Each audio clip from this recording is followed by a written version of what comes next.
Le Cheikh Jassem présente son offre finale pour l'achat de Manchester United. Si vous aimez mon contenu, pensez à vous abonner pour rester informé de mes nouvelles vidéos.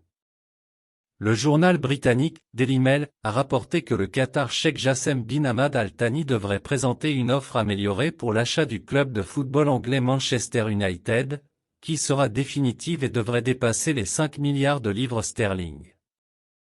Cette offre pourrait battre le record mondial d'achat d'un club sportif et sera présentée avant la date limite fixée à 22 h, heure d'Angleterre.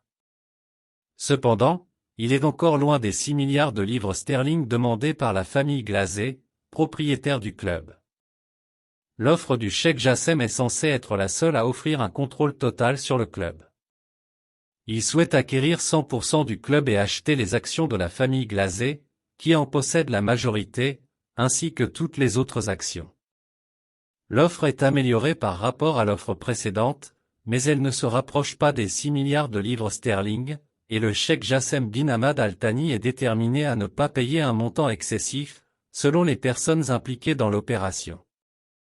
Le principal concurrent du Cheikh Jassem pour l'achat de Manchester United est l'homme d'affaires britannique Sir Jim Ratcliffe. Le milliardaire britannique cherche à acquérir une participation majoritaire de plus de 50%, mais son offre permettrait à deux frères des propriétaires de la famille Glazé, Joel et Abraham, de conserver leur participation de 20%. Cela est considéré comme une mesure controversée susceptible de susciter la colère de nombreux supporters de Manchester United si elle réussit.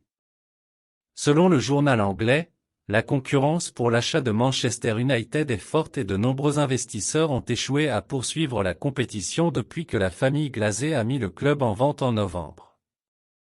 Des offres d'investissement ont été proposées en échange d'une participation partielle par plusieurs groupes, dont les géants financiers américains Carlyle et Elliott. Plus tôt cette semaine, le groupe Ryan a demandé à la banque commerciale de New York qui gère l'opération d'obtenir plus d'informations des concurrents. Les soumissionnaires ont été invités à améliorer leurs offres d'achat en vue de la date limite. Cette vérification est considérée comme préventive, avant toute vérification de la Premier League. Cependant, en raison de la propriété de Newcastle United et de Manchester City du Golfe, il est peu probable que l'offre de Cheikh Jassem rencontre des problèmes en raison de préoccupations concernant la propriété de l'État. Les supporters prévoient de protester contre les Glazers avant le match de dimanche contre Aston Villa à Old Trafford, où ils appelleront les Américains impopulaires à vendre complètement Manchester United plutôt que toute autre option.